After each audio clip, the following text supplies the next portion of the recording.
Damos gracias a nuestro buen y gran Señor por la oportunidad que nos concede de continuar estos estudios de las esferas de interacción del creyente. Recuerden, estamos considerando diferentes aspectos, perspectivas, ángulos, como lo quiera llamar, de esa esfera civil. El título del mensaje de la meditación que tenemos para esta noche sencillamente es la perversidad de la sociedad manifestada. Recuerden, hermanos, que hemos visto en entregas pasadas cómo debe ser nuestro trato para con nuestro prójimo. Debe ser hecho en sobriedad y en amor. Recuerden también que la semana pasada argumentábamos varias cuestiones, entre ellas, hermanos, que el problema no está en la manifestación del pecado per se. La manifestación es algo natural cuando en el corazón del hombre hay pecado. Esa manifestación entonces es multiforme, dependiendo del pecado que exista, que habite, que reine en el corazón, así será la manifestación. Pero fuimos recordados, hermanos, que es menester nuestro prestarle atención. No que la manifestación no importe per se, pero nosotros como creyentes debemos ir a la raíz del asunto para comprender mejor por qué, como lo decíamos, estamos como estamos. Así que la semana pasada, y espero que esto haya quedado claro, vimos en la Escritura el problema de la raza humana. Dijimos que los homicidios, que el aborto y que el homosexualismo, de nuevo, eran manifestaciones externas de lo que hay en el interior de las personas, en el corazón de las personas. Recuerden que leíamos Mateo 15, 19, y dijimos que este versículo es el versículo clave por medio del que, con la gracia del Señor, entenderemos lo que sucede. El Señor, estas son palabras de nuestro Cristo, el Señor dice, porque del corazón salen los malos pensamientos, los homicidios, los adulterios, las fornicaciones, los hurtos, los falsos testimonios y las blasfemias. La conclusión, hermanos, de la anterior lección sencillamente puede ser esta. La raíz del problema de esta perversa sociedad en la que nos encontramos es el pecado que hay en el corazón de cada miembro de esa sociedad, incluyéndonos a nosotros. Y en un breve aparte, argumentábamos que aún nosotros como creyentes, como cristianos, como seres humanos redimidos, regenerados, aún nosotros tenemos esa perversa capacidad de influenciar negativamente a la sociedad. Y espero que ninguno de nosotros lo haga. Y espero que no sea el caso de ningún cristiano. Pero el hecho de que en nosotros habite ese remanente de pecado, entre comillas, nos da esa potestad, esa capacidad de afectar negativamente a quienes nos rodean.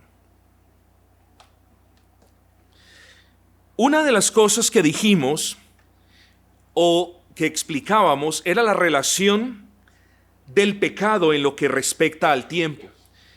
Y espero que se acuerden, y dijimos en primera instancia que la corrupción, esas cosas que nos indignan como creyentes, no eran cuestiones novedosas. Y paseamos por la Escritura y vimos los diferentes argumentos para probar ese punto. La corrupción en esta sociedad en la que nos encontramos no es nada nuevo. No es algo que nosotros no veamos en la Biblia, y no es algo que no se pueda corroborar en los libros de historia. Ahí vamos a ver la perversidad del hombre. Pero lo segundo que dijimos, hermanos, es que si bien esa corrupción social siempre ha estado presente, me perdonan la redundancia, en la sociedad, lo segundo que argumentamos fue que la corrupción siempre tiende a aumentar con el paso del tiempo. Para que usted vea el punto, para que le sirva de ilustración, deje una carne fuera de la nevera. El primer día se pone café, el segundo día huele maluco y en el tercer día ya hay moscas y todo lo demás. ya de ahí para adelante se vuelve putrefacto. Ese es el punto. A medida que el tiempo pasa, la sociedad se corrompe más. La Escritura nos advierte a todos nosotros que en los postreros días, los cuales vivimos, la maldad del hombre, entre comillas, no tendrá límite. Por supuesto que nosotros sabemos que el Señor restringe la maldad del perverso. Y damos gracias, hermanos, que también restringe la nuestra, no se crea. Y no crea que eso solamente es un favor que el Señor nos hace a nosotros de restringir la maldad del perverso. Somos también capaces, recuerden que incluso habiendo sido regenerados, somos también capaces de hacer lo malo. Y cuando uno es capaz de hacer lo malo, tiene la potestad de afectar no solamente a familias, a personas, sino a quienes nos rodean como sociedad. Así que damos gracias al Señor porque Él restringe la maldad del hombre perverso. Pero hoy no nos enfocaremos en eso, hermanos. Esto simplemente es a manera de recorderis. A partir de hoy, veremos algunas de esas manifestaciones. Ya sabemos cómo nos debemos comportar para con todos. Ya sabemos cuál es la causa por la que la sociedad a la que pertenecemos está como está. Ahora vamos a comenzar a hablar de las manifestaciones ya particulares, o al menos algunas de esas manifestaciones de la sociedad, particularmente de esta en la que nos encontramos, en la que Gracia Redentora se encuentra. No obstante, estimados hermanos, yo les pido paciencia porque a medida que avanzamos en la consideración de esas manifestaciones pecaminosas particulares, no nos vamos a enfocar en la solución ni en la restricción del problema. Y ahora yo les voy a argumentar el porqué. En la solución de problemas no nos vamos a enfocar porque yace en las manos de Dios. Somos conscientes de que debemos hacer, y lo argumentábamos, debemos proclamar el Evangelio. Y eso estamos haciendo, y Dios permitiendo eso vamos a hacer hasta el día que venga Cristo. Pero entendemos que la solución yace en las manos de Dios, en aquello que Él decretó y en algunas cosas que Él nos deja entrever en su palabra. ¿Como cuáles? Como que los postreros días serán muy difíciles y serán llenos de maldad. Así que lo que usted debe esperar, pese a que somos llamados a participar en el avance de Cristo, lo que debemos esperar, pese a que el Señor le pueda conceder crecimiento a la iglesia, lo que debemos esperar lo encontramos en la palabra. Las sociedades se pervertirán más, los días se pondrán más difíciles, pero eso no es excusa para que nosotros hagamos lo que tenemos que hacer. Tampoco, hermanos, nos vamos a enfocar en la restricción, porque estrictamente hablando, la restricción de estas manifestaciones yace en las manos de los magistrados. Y de eso quizás vamos a hablar un poco, pero a nosotros no nos compete ni solucionar el problema porque no está en nosotros. Hacemos lo que Dios nos ordena y tampoco nos compete entrar en las funciones de los magistrados porque Dios no nos ha mandado a eso. En aras de la claridad, vamos a hacer alusión directa a un aspecto. Y es que cuando vamos considerando estas manifestaciones particulares, vamos a enfocarnos en la manera correcta en la que debemos reaccionar o relacionarnos, porque en cierta manera nos toca, con las personas que promueven, que avalan, que defienden estas ideologías contrarias a la palabra del Señor. Entonces, la solución la tiene el Señor. El Señor bendice, el Señor continúa llamando a los elegidos. La restricción la tienen los magistrados. La iglesia debe orar para que ellos juzguen de manera acorde, pero nosotros somos los llamados a honrar al Señor sabiendo de qué manera nos debemos relacionar o debemos reaccionar ante estas manifestaciones de pecado. Cuando hablo de relacionarnos con, no hablo de hacer esas cosas, hablo de relacionarnos con las personas que promueven, que avalan o que creen estas cuestiones. Yo le pido que venga, estimado hermano, a Romanos capítulo 1, versículo 29. Hablando de aquellas personas que no aprueban tener en cuenta a Dios, es decir, hablando de las personas que simplemente han querido vivir en total independencia o que han intentado vivir en total independencia de Dios. Pues esto no es posible, vivir en una total independencia. Es posible intentarlo, pero no se puede lograr. Dice el apóstol Pablo que quienes viven sin Cristo, quienes viven sin el Señor, y esto lo tenemos que entender, no es que tengan uno o dos pecados. Oigan esto, es que están atestados de toda injusticia. Yo quiero, con el mayor de los respetos, y sin que esto se convierta en un chiste, pero yo quiero recordarle el día que a usted le dio piojos. Y le garantizo que a usted le dio como a todo niño le ha dado. Se lo garantizo, garantizado. Cuando los piojos dan, no da ni uno ni dos. Hay una palabra que se suele decir mucho en esta área que dice está cundido, está lleno, taqueado. Yo eso nunca lo pude ver, nunca lo pude percibir hasta que yo vi a alguien cundido en piojos. Cuando estaba pequeñito, claro está.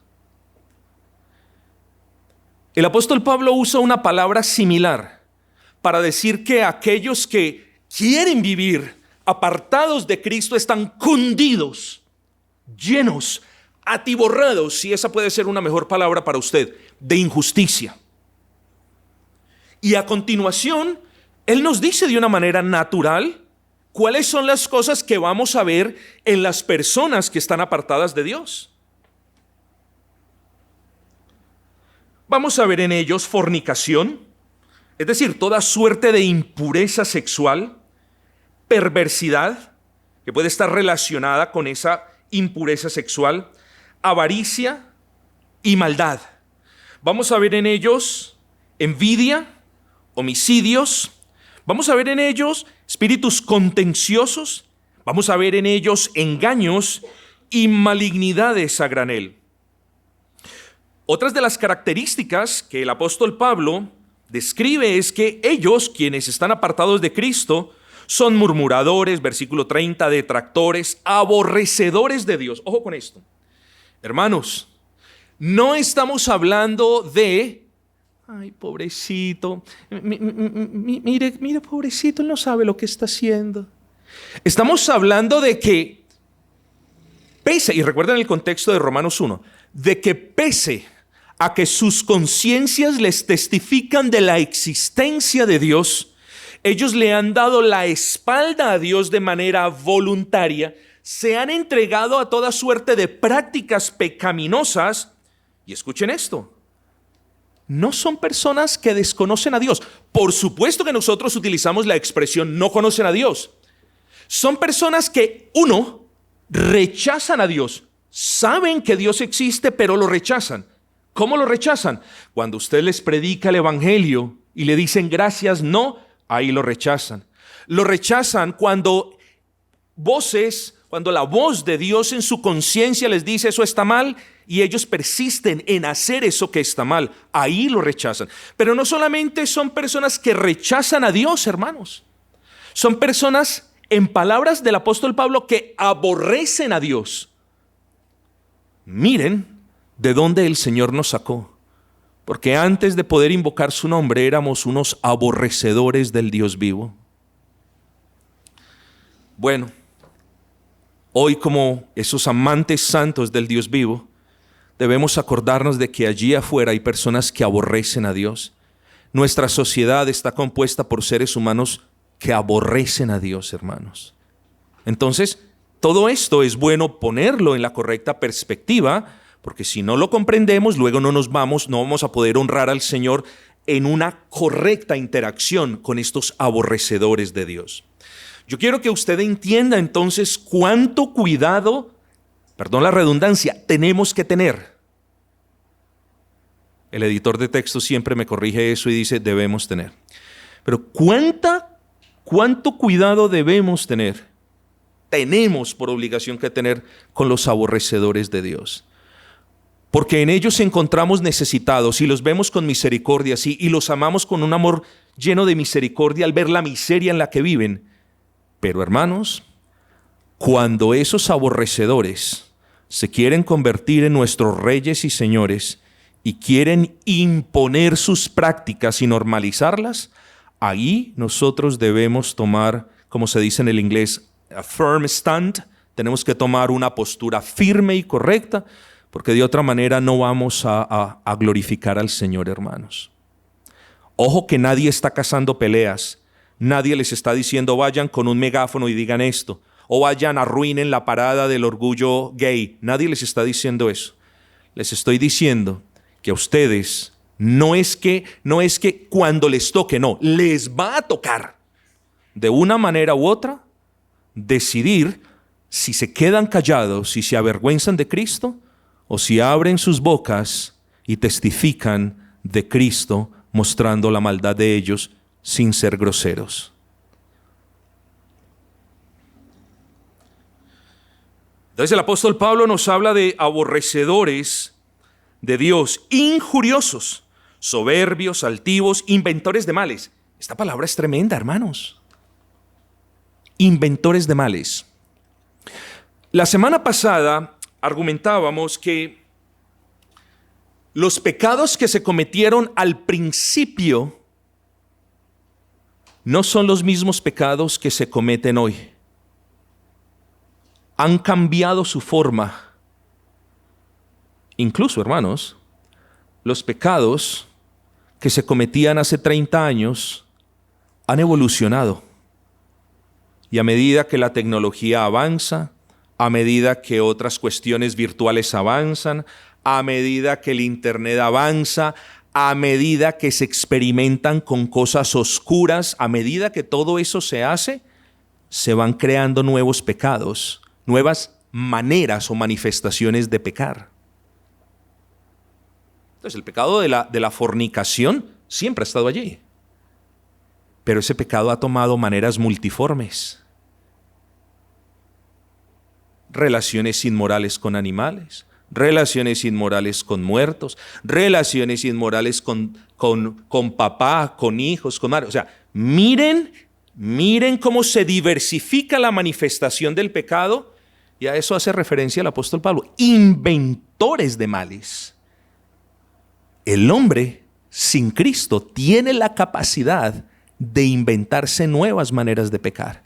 Y eso es lo que tenemos en la sociedad también. Desobedientes a los padres, versículo 31, necios, desleales, sin afecto natural. No estamos siguiendo una exposición detallada de este texto. Quienes, habiendo entendido el juicio de Dios, que los que practican tales cosas son dignos de muerte. Pero viene aquí algo interesante. Esas personas no solo las hacen, sino que se complacen con los que las practican. Y me está hablando simplemente del texto de personas de la misma naturaleza caída, de los mismos opositores de Dios, que se complacen con otros que practican lo que ellos hacen. ¿Me entendieron el punto, cierto? Luego, hermanos, por inferencia propia, el pueblo del Señor no puede complacerse con los que hacen esa maldad. Por inferencia lógica, el pueblo del Señor está llamado a oponerse a la práctica, a la existencia misma de esa manifestación pecaminosa. Si no, estaríamos cayendo en el grupo de aquellos que se complacen con quienes lo practican. Porque cuando nosotros, hermanos, no rechazamos un pecado, lo estamos aceptando de cierta manera. El que conmigo no recoge, desparrama. Y el que no es conmigo, contra mí es, dice la palabra del Señor. Y de nuevo, no estoy instigando a nadie para que salga con con el pequeño parlante que recientemente compramos y comience a insultar a los católicos romanos y todo lo demás. No estoy haciendo eso. Lo que les estoy diciendo, hermanos, es que cuando la providencia del Señor te coloque a ti, hermano, o a ti, hermana, en una situación en la que frente a ti alguien te esté demandando razón de la esperanza que el Señor ha puesto en tu corazón, tú tienes dos opciones: o avergonzarte de Cristo y quedarte callado para que no existan las consecuencias indeseables que tanto evitamos, o glorificar a Cristo por medio de una respuesta santa, sabiendo, hermanos, que estamos hablando con personas que han decidido voluntariamente ignorar a Dios, con personas que aborrecen al Señor, con personas que se complacen haciendo lo que Dios aborrece. Entonces no cultivamos en esta iglesia un espíritu contencioso de ir pues a alborotar el avispero y luego nos pican, no. Solamente aquí estamos hablando de prepararnos para que el día de mañana, cuando a usted le toque dar defensa de su cristianismo, usted recuerde estas palabras y entienda que somos llamados, estimados hermanos, a testificar, no a complacernos con los que practican tales cosas. No, pastor, ¿cómo me voy a complacer con los homosexuales? ¿Cómo me vas a complacer con estas personas? Yo no me complazco con ellos. Ah, no, pero el día en el que a ti te demanden, vuelvo y repito, una razón de esa esperanza que Dios puso en ti, el día que te quedes callado cuando te demanden razón, o el día que te quieran imponer una mentira, ese silencio será la prueba acusatoria en tu contra.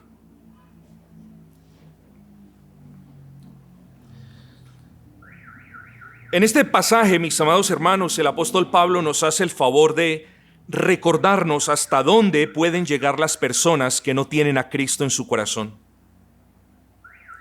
Hermanos, sabemos que el Señor en su misericordia, como ya lo dijimos, restringe la capacidad y las consecuencias del pecado de los incrédulos. El incrédulo y por ende las sociedades que conforman ellos de mayoría es capaz de lo impensable, estimados hermanos. Son capaces, hermanos, de suprimir el amor por sus padres, por ejemplo. Los padres, no todos lo hacen, pero un padre sin Cristo puede llegar a suprimir el amor natural por sus hijos.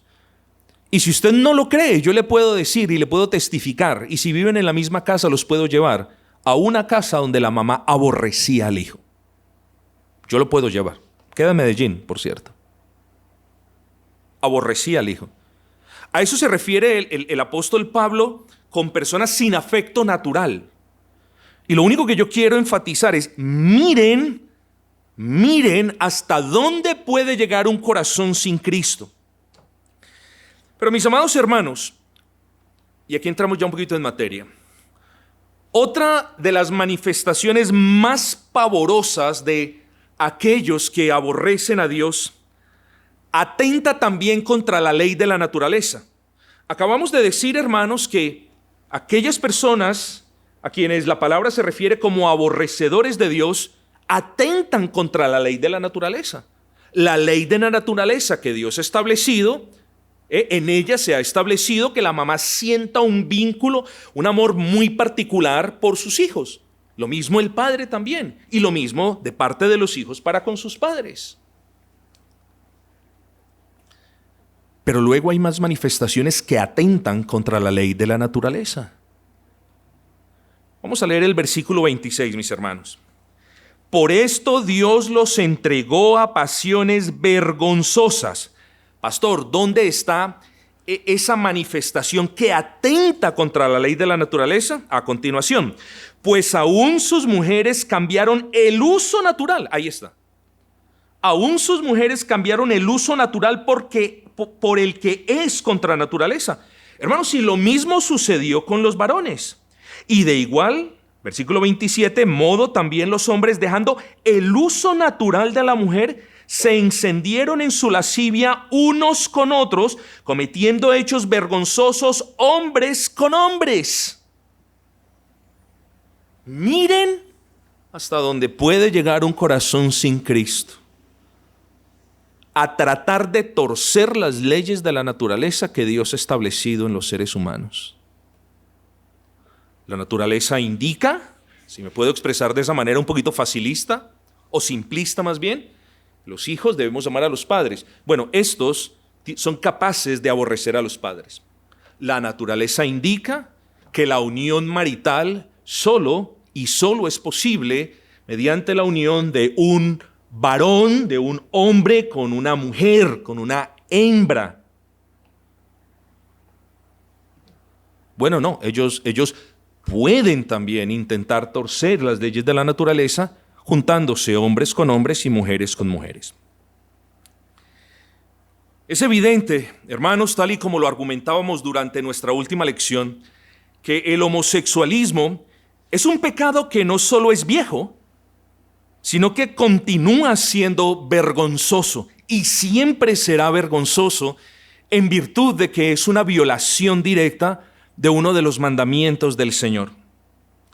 Es vergonzoso, hermanos, porque así le plació a Dios mostrárnoslo en su palabra. Él no lo describe como un pecado, siempre lo describe como algo abominable. Recuerden que en el Antiguo Testamento el Señor se refiere a los sodomitas como abominación. El acto de la sodomía es una abominación a los ojos de Dios. Además de ser pecado, para que usted lo entienda, es algo repugnante a los ojos de Dios. Repugna. Es como si a Dios le fastidiase eso en extremo. Así nosotros también lo debemos ver, hermanos. Y ninguno de nosotros puede caer en la trampa de intentar normalizar o aplacar los matices abominables de ese pecado en particular. Ojo que no les estoy llamando a odiar al homosexual. Les estoy instando a que ustedes vean la raíz del asunto, las posibles manifestaciones del asunto y cómo debemos honrar a Dios cuando tratemos con una persona de esas. Hermanos, si yo hubiese planeado este estudio, esta consideración, quizás no hubiese quedado tan bien, no hubiese acomodado o encajado tan bien. Porque resulta, y es que no sabía, resulta de que estamos en el mes del orgullo gay, en el mes del orgullo homosexual, donde todas las empresas colocan sus logotipos con la banderita esta, ¿cierto? Este es el mes, hermanos, supuestamente en el que los homosexuales, las lesbianas, los transexuales y demás, porque empezaron con 3 letras y ahora tienen una cantidad de letras con signos que yo en realidad no sé, ya les perdí, ¿cierto? Ya perdí el significado de todo lo que ellos quieren ser. Y ojo, porque en la próxima lección vamos a hablar de lo que es la ideología de género. Entendiendo por ideología de género la mentira de que el sexo de la persona no lo determina su propia naturaleza, sino lo que él quiere ser y cómo él se siente.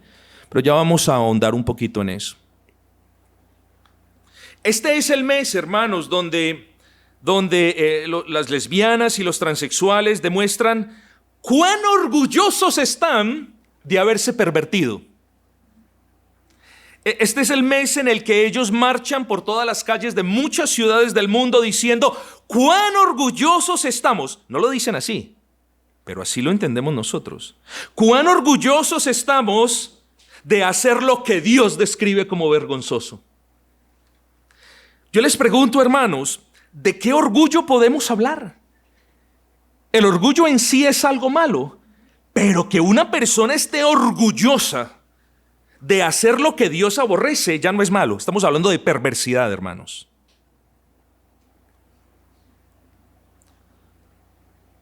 No obstante, hermanos, llegamos al punto donde debemos preguntarnos, ¿cómo debemos interactuar con ellos?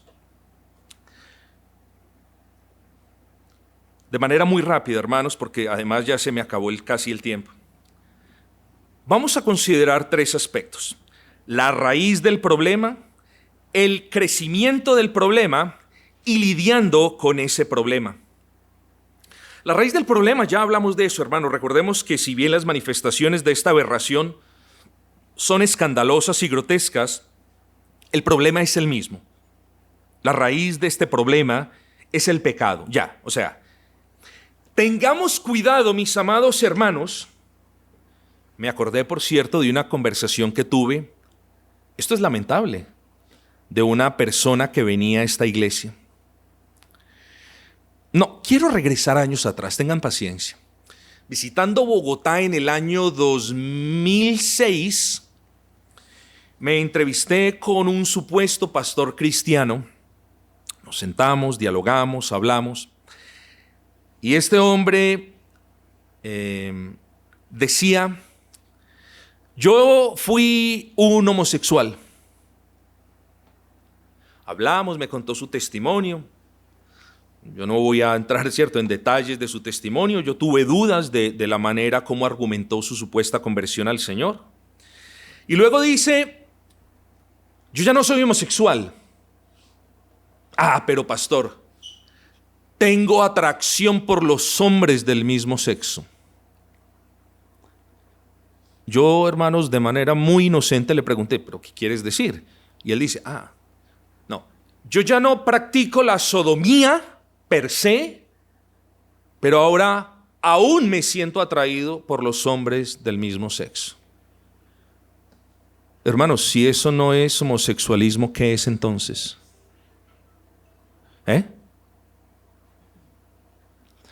Ya, hermanos, el cristianismo, incluida la coalición por el Evangelio, ministerio paraeclesial del cual les advierto, ya incluso en el cristianismo, ya no se está hablando de homosexualismo. La manera como se está normalizando el homosexualismo dentro de supuesto cristianismo es hablándolo de que ahora el homosexualismo es una lucha que tienen los hombres que están atraídos con otros hombres. Así lo están normalizando.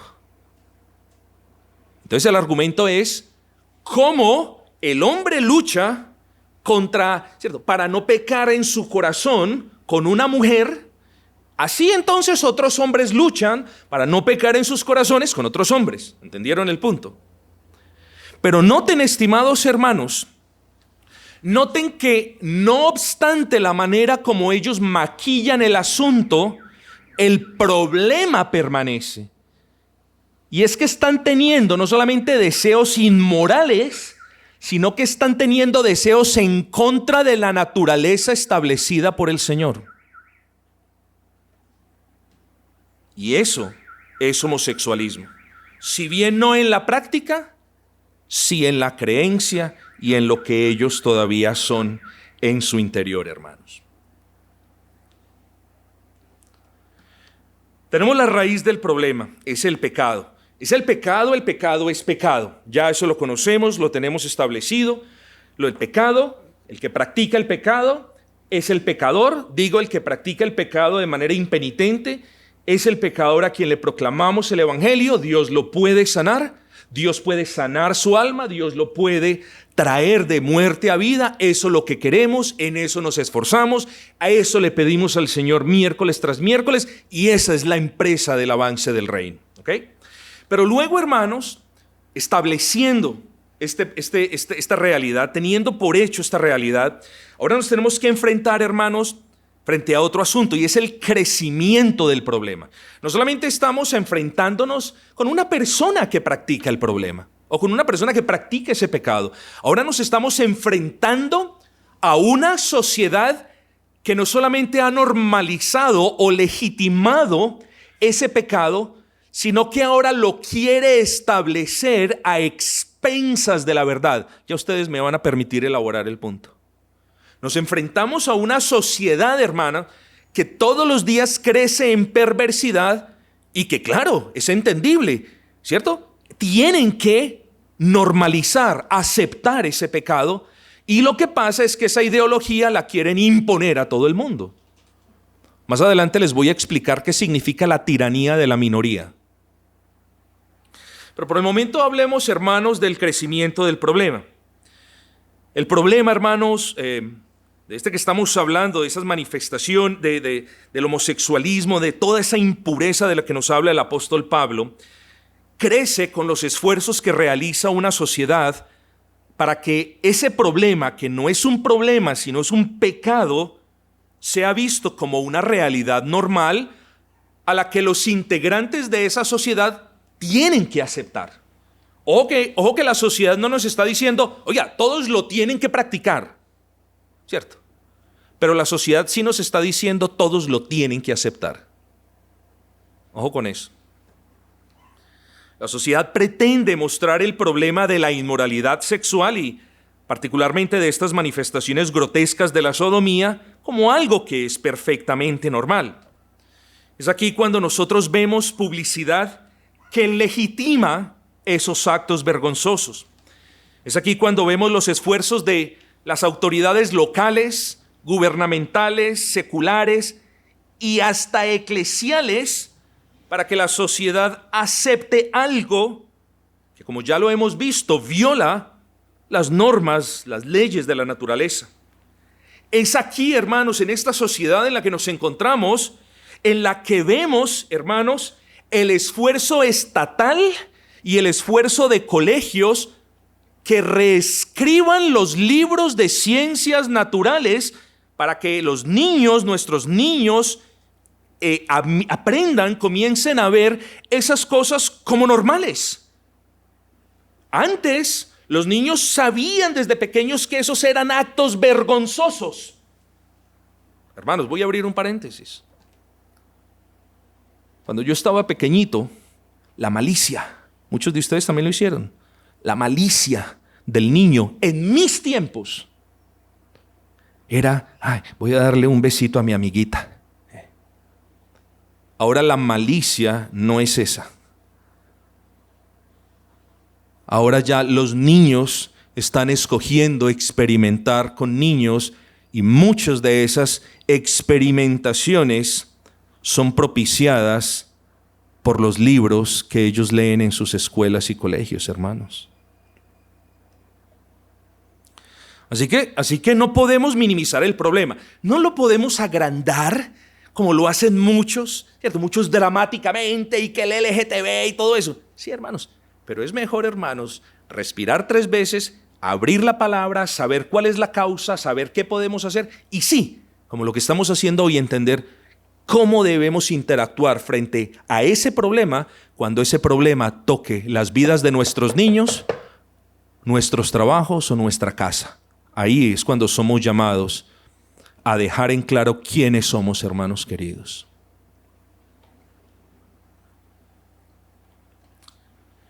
No vivimos, hermanos, en una sociedad que ama el pecado y que practica el pecado, sino que vivimos, de hecho, y creo que soy mesurado y no quiero exagerar, creo que vivimos en una sociedad que quiere hacer del pecado la norma de vida. El problema, hermanos, es que no solamente quiere hacer del pecado la norma de vida, sino que también quiere hacer del pecado la norma de vida para nuestra familia, para nuestros hijos. Y noten, mis amados hermanos, noten la injusticia que sucede. Nosotros, la iglesia, nunca fue llamada a imponer a sangre y fuego nuestras creencias, nuestra fe. La falsa iglesia de Roma lo hizo y a esas cosas nosotros las conocemos como la Inquisición. Pero la iglesia de Cristo nunca Dios la llamó a que impusiera a sangre y fuego sus creencias sobre otros. Nunca. ¿No es así? ¿Sí? Pero miren lo que está pasando. Parece que, y todavía no se ve mucho en esta, pero parece que en muchas sociedades ella sí quiere imponer a sangre y fuego sus ideologías y sus perversiones.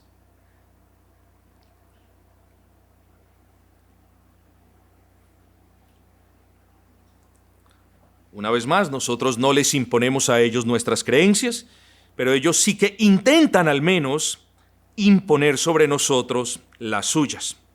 Luego, para ser tolerantes, ahora todos tenemos que aceptar lo que ellos hacen.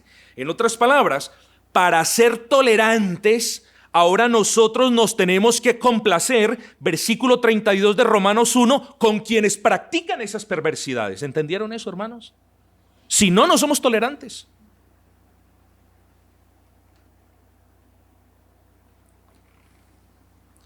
Si ellos cometen actos vergonzosos, entonces nosotros los tenemos que ver, dicen ellos, a la luz del libre ejercicio de sus libertades. Y como estamos estudiando en esta serie de estudios acerca de las esferas de interacción, nosotros estamos imposibilitados para ver esas cuestiones que ellos hacen, la sodomía, el homosexualismo, toda la suerte o toda la familia de pecados de inmoralidad sexual, nosotros no los podemos ver como el ejercicio de sus libertades.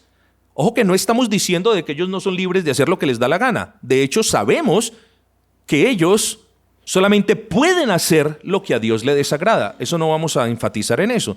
El punto es, mis amados hermanos, es que nos piden que veamos algo, que renombremos algo que tiene el rótulo de pecado y nos piden, hermanos, que simplemente lo aceptemos como un ejercicio de la libre personalidad. ¿Y qué vamos a hacer, hermanos?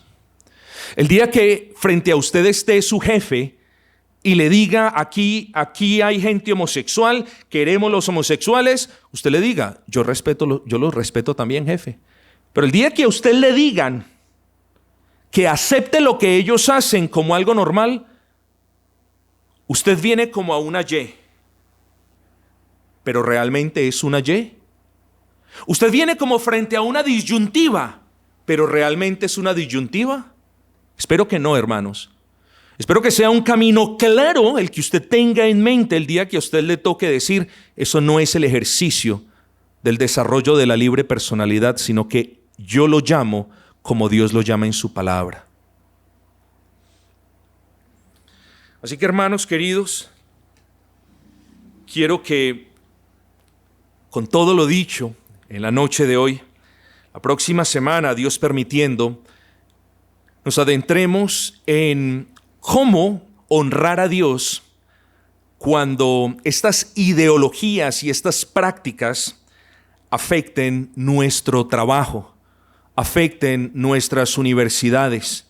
Yo espero al menos, hermanos, si bien no cubrir todos estos aspectos de una manera exhaustiva, al menos sí espero darles esos principios, esos puntos en los que ustedes puedan meditar, porque tenemos ciertamente una labor, hermanos queridos, y es la de no complacernos con los que practican las cosas que Dios aborrece, la de no avalar las cosas que Dios aborrece. Ojo, hermanos, nadie los está llamando a que hagan publicaciones por el Facebook, a decir esto, a decir lo otro. No, hermanos. Vivamos el cristianismo de una manera más real. Preparémonos para que cuando nos toque cara a cara, o frente a una autoridad incluso, dar razón de la esperanza que hay en nosotros, nosotros podamos decir, yo creo la verdad, no la mentira que me quieren imponer, porque todo lo que no es conforme a la palabra es mentira, hermanos. Quiere el Señor entonces ayudarnos en este deseo que tenemos de glorificarle, de exaltar su nombre. Y vamos a terminar este culto con el himno número 64. Himno número 64.